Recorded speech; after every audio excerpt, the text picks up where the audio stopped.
Pengamat politik sekaligus Direktur Eksekutif Indonesia Political Review Ujang Komarudin menyambut baik langkah pemerintah yang melakukan pendekatan dialog damai dengan Tentara Pembebasan Nasional Papua Barat Organisasi Papua Merdeka atau TPNPB-OPM untuk menyelesaikan konflik di Papua.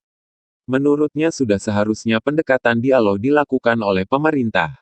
Yang dilakukan pemerintah itu sudah tepat ya, pendekatan dialog itu harus dilakukan. Karena itu cara yang manusiawi, ujar Ujang saat dihubungi Kamis, tanggal 24 Maret tahun 2022. Namun ia heran sikap OPM yang menolak dialog damai dengan pemerintah dalam hal ini ditengahi oleh Komnas HAM. Ujang mempertanyakan OPM organisasi seperti apa, sehingga harus melibatkan PBB dalam dialog dengan pemerintah.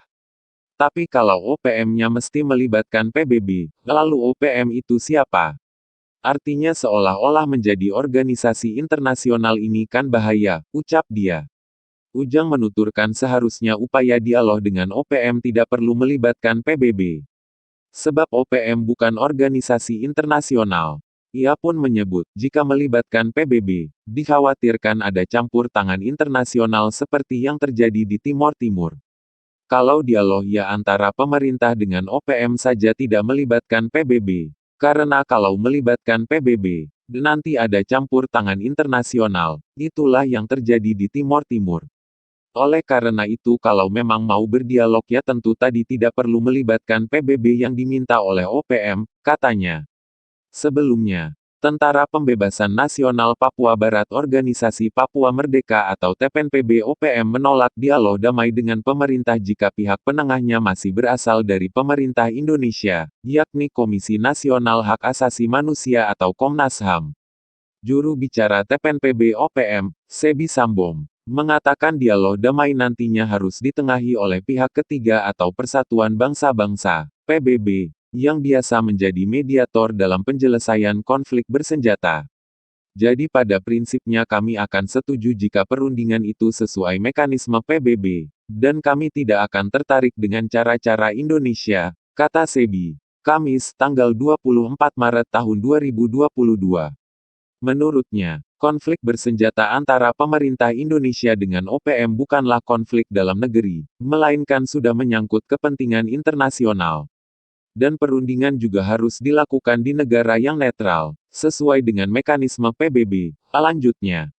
Dia juga menyebut sampai saat ini belum ada komunikasi antara Komnas HAM dengan TPNPB-OPM di bawah pimpinan Gen Goliat Tabuni dan Komandan Operasi Umum Maijen Lekagak Telenggen.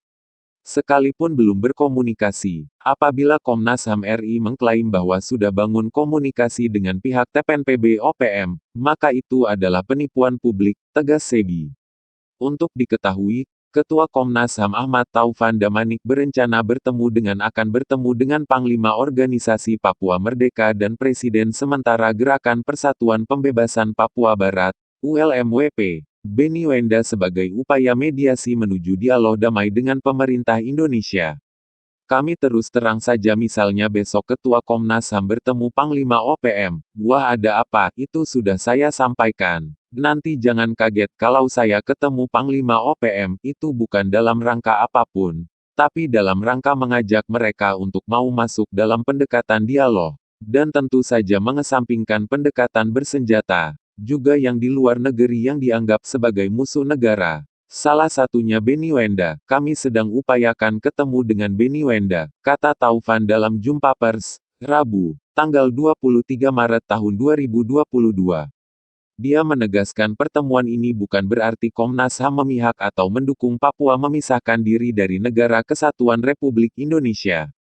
Jadi bagi pihak TNI Polri kami sudah sampaikan juga dengan Pangdam yang baru. Tidak berarti itu menghentikan penindakan hukum. Bapak sebagai aparat negara dengan operasi militer selain perangnya menjadi BKU untuk polisi jalan terus, tidak ada masalah. Tapi tidak hanya kepada pihak tertentu, tapi juga pihak lain, ucapnya.